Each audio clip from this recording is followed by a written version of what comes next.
Namaste and welcome to another session with Mr. Brown. Today we're going to be looking at the wedding of Romeo and Juliet. So Act 2, Scene 6, I believe is the one. And in this session we're going to explore how imagery and foreshadowing is used by Shakespeare in this wedding scene. Alright, so how this is demonstrated and how it indicates that bad things are on their way.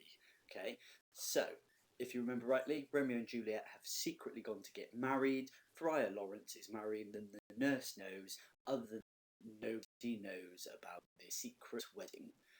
So, just before the ceremony, when this decides to work, there we go, it's a bit slow this morning, the friar says this to Romeo: "May the heavens be happy with this holy act of marriage, so nothing unfortunate happens later to make us regret it."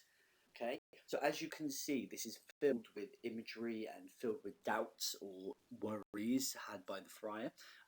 First of all, we've got the use of personification, because he says, "May the heavens be happy." Well, we know heaven can't actually be happy because it's not a person, so he's given it human characteristics there. And he wants heaven to be happy with the decision they made, or the decision he's making, to marry Romeo with Juliet, okay, with the holy act of marriage. What he also says, though, is there's this underlying foreshadowing, or this warning of something bad's going to happen, because he says, "So nothing unfortunate happens later." Now, obviously, this is a full dramatic irony, because we've all read the prologue, we've all heard prologue, and we know that a pair of star-crossed lovers take their life. So we know something bad is going to happen, therefore something unfortunate will happen later in the play, and we know that is not far away. This idea of regret as well, that he doesn't want to regret this decision he's made to marry the two of them. So that's that quote there for exploration. Then we have got here, Romeo says, "Do thou but close our hand with holy words, then love devouring death do what he dare, it is enough I may but call her mine." So again, we've got the use of personification by Romeo, but in this instance, Romeo is personifying death, as describing it as love devouring. So as if death devours everything in its path. So we've got that idea, okay? So Romeo believes that his life is fulfilled so long as he can be Juliet's husband. So for him, life is all about calling her mine. He wants to be her husband, nothing else, okay?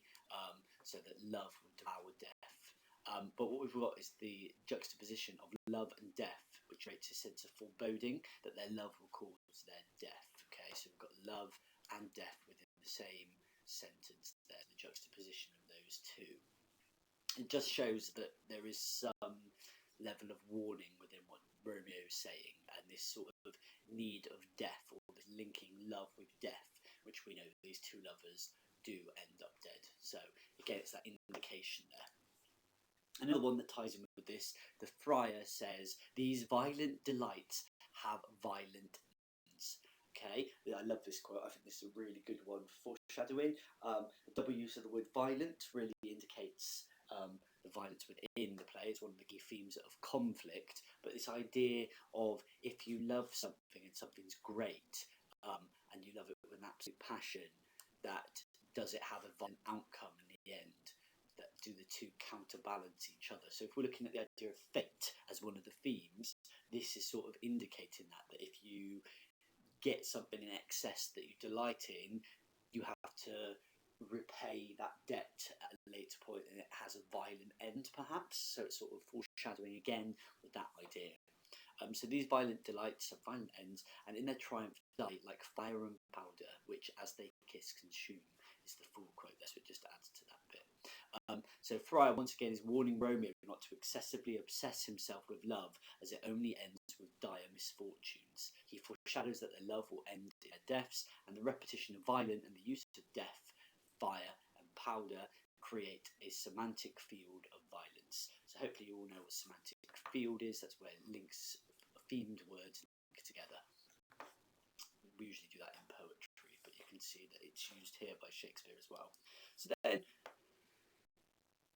if we look back to earlier in the play, Act 2, Scene 3, so a few scenes earlier, reason why Friar Lawrence agrees to marry Romeo and Juliet, because he says, for this alliance may so happily prove to turn your household's rancor to pure love. So rancor means hatred. What he's saying is that by linking Romeo and Juliet, by forming an alliance, it's probably going to hopefully end the ancient grudge between the two families, between the Montagues and Capulets. That's his reasoning behind marrying Romeo and Juliet, and that's important to this scene, that he's hoping he doesn't regret his decision, or that it doesn't result in death rather than love, which is what he wants. We've got the happy and love be there rather than the hatred and death that we've seen in all the other quotes today. So here are some tasks for you. Obviously, by the end of that scene, Romeo and Juliet do get married. He goes off and marries them in secret. So the tasks are: why does the friar agree to marry Romeo and Juliet? What does the quote, these violent delights have violent ends, tell the audience? And then the super challenge: how does Shakespeare use the imagery of death and violence during the scene? Why do you think he does this? Okay, so have a look back over those slides. Hopefully you'll be able to answer one of those three, depending on what grade you are. Remember, core should be your level 1 through to 4, should try core. Challenge should be tried by levels 5 and 6. And obviously super challenge is 7+. Right, thank you all very much. Hope it was of use.